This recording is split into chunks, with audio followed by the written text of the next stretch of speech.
So here's the review for our quiz next class. It's on 5.1 and 5.2. So the first thing here it wants you to do is show that this is a quadratic function. So all I need to do is multiply it out. X times 2x is 2x squared. X times 5 is positive 5x. Negative 3 times 2x, negative 6x.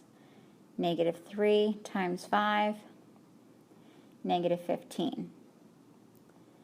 Now you combine like terms, so the 2x squared doesn't combine with anything.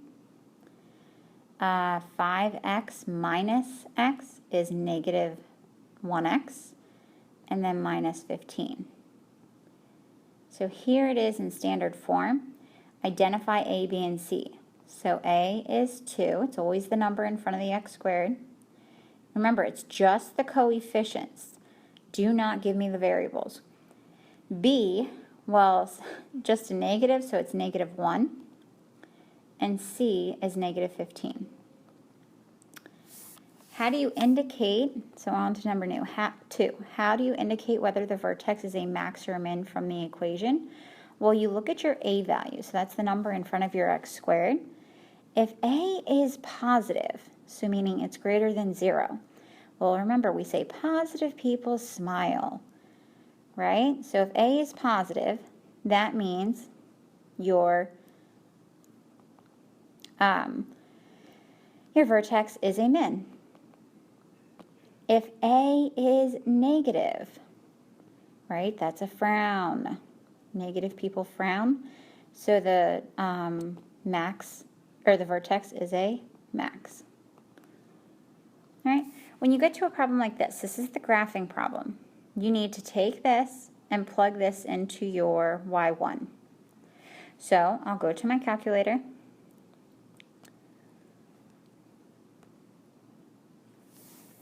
And I type in to y equals. Clear this guy out and put in negative x squared minus 2x plus 1. Then hit graph.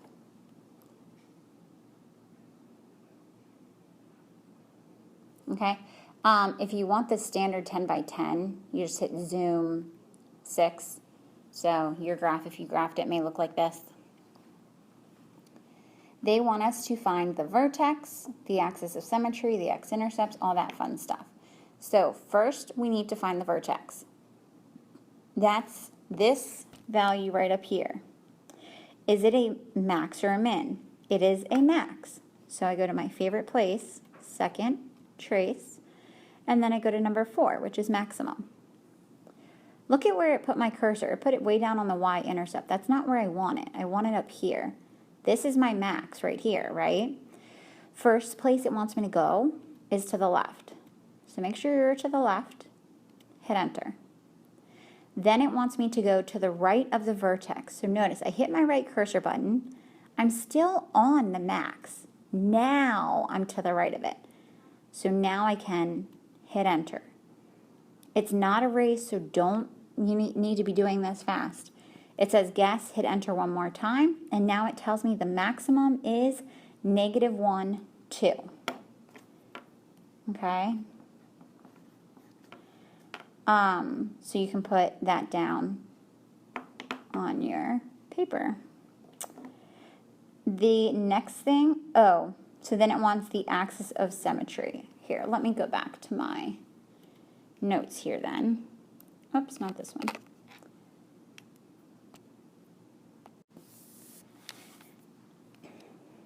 I want to put, I said the vertex was -1, 2. So -1, 2. And then, all right, from the vertex, I can do the axis of symmetry. Remember, the axis of symmetry is just the line that divides your parabola in half. So whatever that x value is, x equals -1. Domain It's a parabola, so it's always all real numbers, or negative infinity to positive infinity. The vertex was a max, right? So that's the highest your graph goes. So your graph is going to go from the low to high. Lowest is negative infinity, high 2. Okay? The y-intercept. Well, when it's in this form, my y-intercept is just, what's it doing? Is just this number by itself. It's not trying to let me do just a dot here. Okay, so my y-intercept is 0, 1. Then you need the x-intercepts. These are also known as your zeros. Okay, so I'm going to go back to my calculator. I'm going to go to my favorite place, second trace. I'm going to go to 0, which is number 2. Notice where my cursor is. It's up at the max. I need to move it down to one of my x-intercepts. I'm not hitting enter yet. I'm just moving my cursor to where I want to find. And then I'm going to hit my left cursor, just a couple clicks, hit enter. Hit the right cursor, back to the x-axis, go just past it, maybe one more, hit enter. Now I want it to guess the point that's in between those two, so I hit enter one more time. So that 0 is x equals negative 2.414. All right, there's also another 0 over here. So I need to find that x-intercept. So same thing, second trace, go to number 2. But now move your cursor over to the other x-intercept. Okay? I'm not hitting enter yet. Don't get finger happy. I'm just moving it over to the x-intercept. It wants me to go left first. So I'm going to hit the left cursor, just 2 clicks to the right, and hit enter. Now it wants me to go to the right of it. So when I hit that right cursor button, I'm back to where I started, and now I go to the right. 2 clicks. Hit enter. Now it's going to ask, do you want me to guess the point in between those two spots? And we're going to say yeah, so we hit enter. So the other 0 I get is 0.414. Okay? So you can go ahead and add those to your,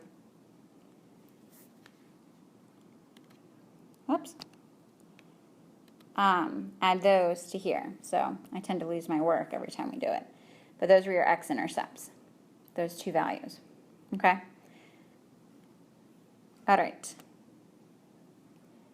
Moving on to slide 2.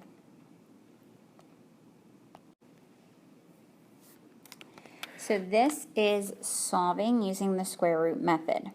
So remember, step 1, isolate the thing being squared.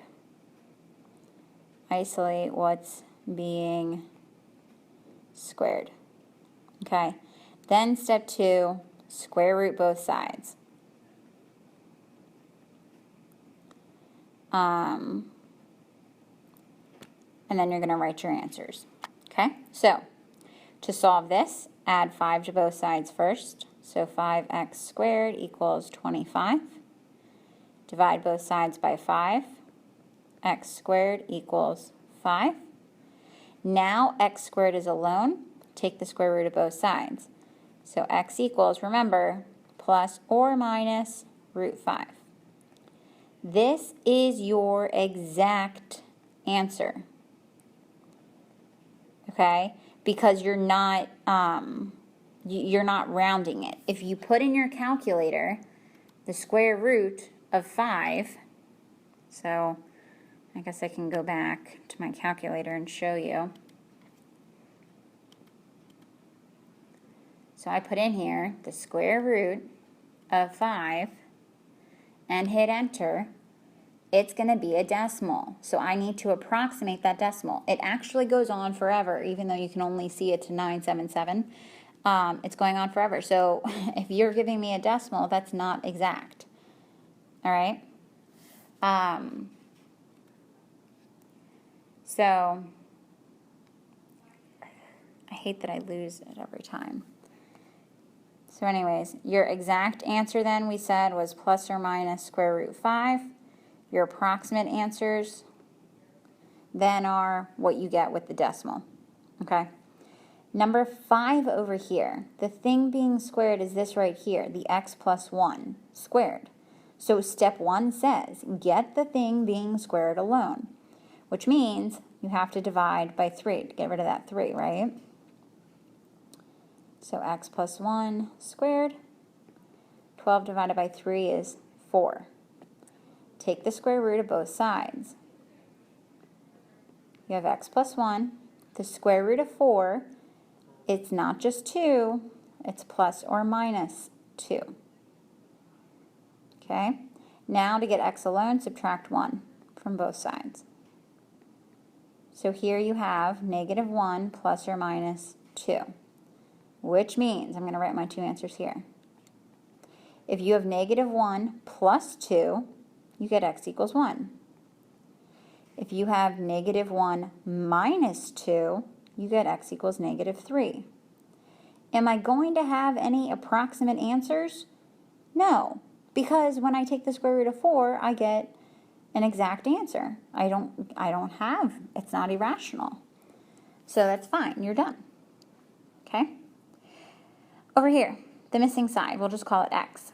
So you've got x squared plus 3 squared equals 5 squared. To get x squared alone, move the 3 to the other side. So 5 squared is 25, minus 3 squared, 25 minus 9 is 16. Square root, x equals 4. And you're done. Good luck.